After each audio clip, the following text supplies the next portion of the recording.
America में immigrants के लिए एक और बड़ी खबर सामने आई है, खास तौर पर उन लोगों के लिए जो कि असाइलम यानी शरण की मांग करते हैं। नमस्कार, मैं हूं आपके साथ प्रेरणा कौशिक और आप देख रहे हैं एनबीटी इंटरनेशनल। डोनाल्ड ट्रंप की अगुवाई में रिपब्लिकन पार्टी अब एक ऐसा नया कानून लाने की तैयारी में है जिससे अमेरिका में असाइलम के लिए अप्लाई करना पहले से कई ज्यादा मुश्किल और महंगा हो जाएगा। जी हाँ, इस नए प्रस्ताव के मुताबिक हर असाइलम एप्लीकेशन पर कम से कम $1,000 यानी कि इंडियन करेंसी के हिसाब से 85,000 रुपए फीस ली जाएगी। और ये पहली बार होगा जब अमेरिका में शरण मांगने वालों से इतने पैसे लिए जाएंगे। अब जरा सोचिए कि अफगानिस्तान जैसे देशों में ये रकम 2.5 साल की सैलरी के बराबर है। वेनेजुएला जैसे देश में भी 3 महीने की कमाई लग जाएगी। 2023 में करीबन 54,000 लोगों को अमेरिका में असाइलम दिया गया था और ज्यादातर लोग उन देशों से थे जो कि स्ट्रगल या राजनीतिक रूप से गुजर रहे थे। लेकिन अब डोनाल्ड ट्रंप और उनकी पार्टी का कहना है कि उन्हें इमिग्रेशन सिस्टम में डिसिप्लिन और सिक्योरिटी लानी है, इसलिए वो ये नया बिल लाने जा रहे हैं। तो इस बिल में और क्या क्या होने वाला है इसके बारे में आपको बताते हैं। दरअसल वर्क परमिट के लिए हर 6 महीने में $550 की फीस देनी पड़ेगी और ग्रीन कार्ड के लिए अप्लाई करने पर $1,500। इसके अलावा जो बच्चों को डिटेंशन सेंटर से बाहर लाना चाहते हैं उन्हें $8500 तक की फीस भरनी पड़ेगी, जिसमें $5,000 बाद में वापस मिल सकते हैं, लेकिन सिर्फ तब जब बच्चा कोर्ट मिस ना करे। इसके अलावा इमिग्रेशन एक्सपर्ट्स का मानना है कि इतनी भारी फीस का मतलब साफ है कि ज्यादातर गरीब अप्रवासी अब अमेरिका में शरण नहीं ले पाएंगे और बच्चों के स्पॉन्सर बनने की प्रक्रिया लगभग बंद हो जाएगी। तो इस बिल में 10,000 नए आइस यानी immigration and custom enforcement agents की भर्ती का भी प्रावधान है ताकि इमिग्रेशन पर निगरानी और भी ज्यादा तेज हो सके।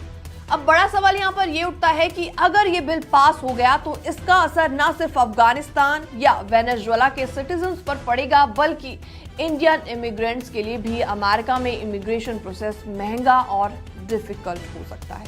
तो अगर आप या आपके फैमिली मेंबर्स में कोई भी अमेरिका में असाइलम लेने या वीजा के जरिए स्थायी रूप से बसने के बारे में प्लान कर रहे हैं तो इन बदलावों पर हमेशा नजर बनाए रखें। फिलहाल इस रिपोर्ट में इतना ही। बाकी वर्ल्ड से जुड़ी छोटी और बड़ी खबरें देखने के लिए बने रहिए एनबीटी इंटरनेशनल के साथ।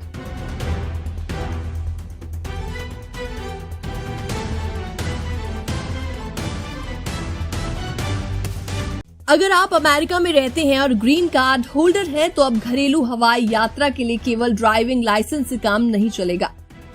साथ में 2025 से आपको रियल आईडी कंप्लेंट आइडेंटिफिकेशन दिखाना जरूरी होगा, नहीं तो आपको पासपोर्ट या अन्य वैकल्पिक पहचान दस्तावेज ले जाने पड़ेंगे, इवन फॉर डोमेस्टिक ट्रैवल। जी हाँ, US department of homeland security के मुताबिक अगर आपका ड्राइविंग लाइसेंस या state ID real card complaint नहीं है तो आपको बोर्डिंग में देरी, अतिरिक्त सिक्योरिटी स्क्रीनिंग या यहाँ तक कि एंट्री न मिलने जैसी परेशानियों का सामना करना पड़ सकता है। तो ऐसे में रियल आईडी होती क्या है इसके बारे में आपको बताते हैं। दरअसल रियल आईडी एक ऐसा सरकारी पहचान पत्र है जो कि DHS द्वारा मान्य है।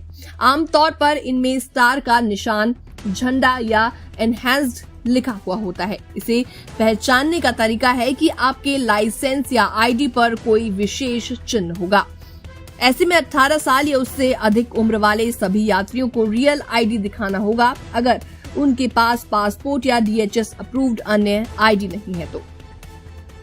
उसके अलावा वैकल्पिक आईडी जो TSA द्वारा मान्य है वो है वैध US passport, permanent resident card यानी green card, global entry, NEXUS, SENTRI, FAST जैसे trusted travel cards, USCIS employment authorisation card जो कि होता है फॉर्म I-766। इसके अलावा फॉरेन गवर्नमेंट इशूड पासपोर्ट, इसके अलावा Canadian provincial driving licence, veteran health ID card. हर राज्य के ड्राइवर लाइसेंसिंग एजेंसी की वेबसाइट पर जाकर आप आवेदन कर सकते हैं। आमतौर पर आपको ये डॉक्यूमेंट्स दिखाने होते हैं, जैसे प्रूफ ऑफ आइडेंटिफिकेशन जैसे कि यूएस पासपोर्ट, बर्थ सर्टिफिकेट या ग्रीन कार्ड। इसके अलावा सोशल सिक्योरिटी नंबर का प्रमाण जैसे SSN कार्ड, W2 या पे स्टब। इसके अलावा प्रूफ ऑफ रेजिडेंसी जैसे कि रेंट एग्रीमेंट, यूटिलिटी बिल और बैंक स्टेटमेंट। अपने स्टेट की वेबसाइट पर पहले से चेक करें कि कौन कौन से डॉक्यूमेंट्स मान्य हैं ताकि अपॉइंटमेंट में कोई भी दिक्कत आपको ना झेलनी पड़े। इसके अलावा अमेरिका में इस समय लगभग 12.8 मिलियन ग्रीन कार्ड होल्डर्स हैं, जिनमें से 2 मिलियन से ज्यादा भारतीय मूल के हैं।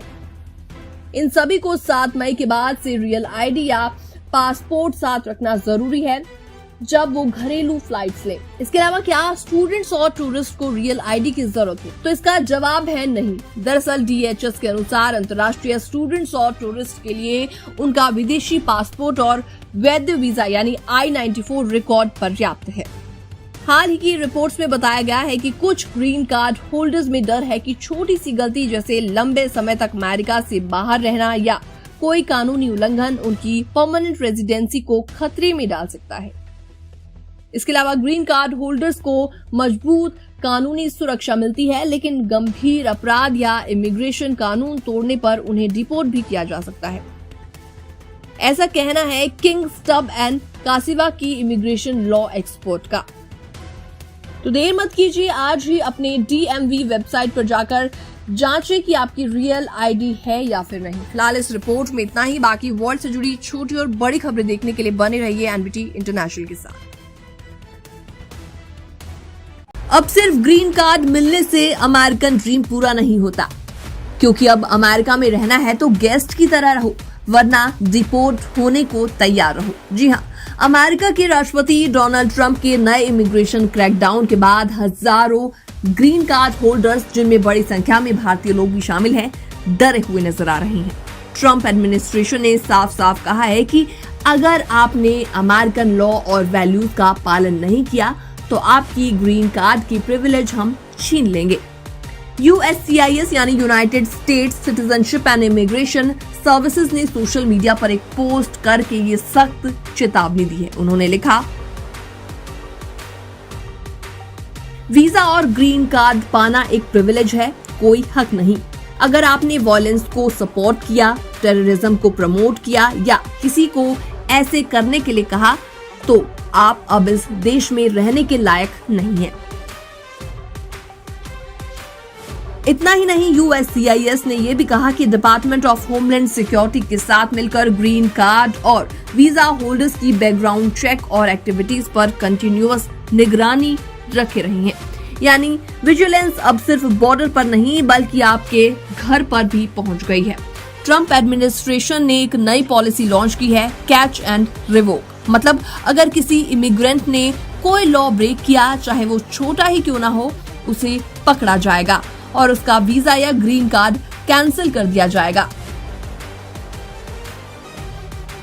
US secretary of state Marco Rubio ने कहा, जो नॉन यूएस सिटीजन्स हमारे कानून तोड़ेंगे, उनकी रेजिडेंसी स्टेटस रिवोक कर दी जाएगी। अब हमारी जेनरोसिटी का मिसयूज नहीं चलेगा। इंडियन इमिग्रेंट्स पहले ही ग्रीन कार्ड के लिए 50 साल तक का लंबा इंतजार करते हैं और अब अगर सालों बाद किसी को ग्रीन कार्ड मिला भी हो तो भी गारंटी नहीं है कि वो हमेशा अमेरिका में रह पाएगा। ट्रंप की नई पॉलिसी ये भी संकेत देती है कि अब माइनर लीगल वायलेंस पर भी ग्रीन कार्ड छीन लिया जाएगा। पहले इमिग्रेंट्स को मौका मिलता था कि वो अपील करें या अपनी गलती को सुधारें, लेकिन अब ऐसा मौका शायद ना मिल पाए। तो अमेरिका में ग्रीन कार्ड लेकर बैठ जाना अब सेफ नहीं है। रूल सख्त हैं, सर्विलेंस ज्यादा है और ट्रंप की नजर अब इलीगल ही नहीं बल्कि लीगल इमिग्रेंट्स पर भी लगातार बनी हुई है। इंडियन कम्युनिटी को अब पहले से कई ज्यादा सतर्क रहने की जरूरत है। Stay updated, stay aware. अब आपको भी लगता है कि ये पॉलिसी अनफेयर है लीगल माइग्रेंट्स के लिए? तो आप भी कमेंट सेक्शन में कमेंट करके अपनी राय दे सकते हैं। बाकी वर्ल्ड से जुड़ी छोटी और बड़ी खबरें देखने के लिए बने रहिए NBT इंटरनेशनल के साथ।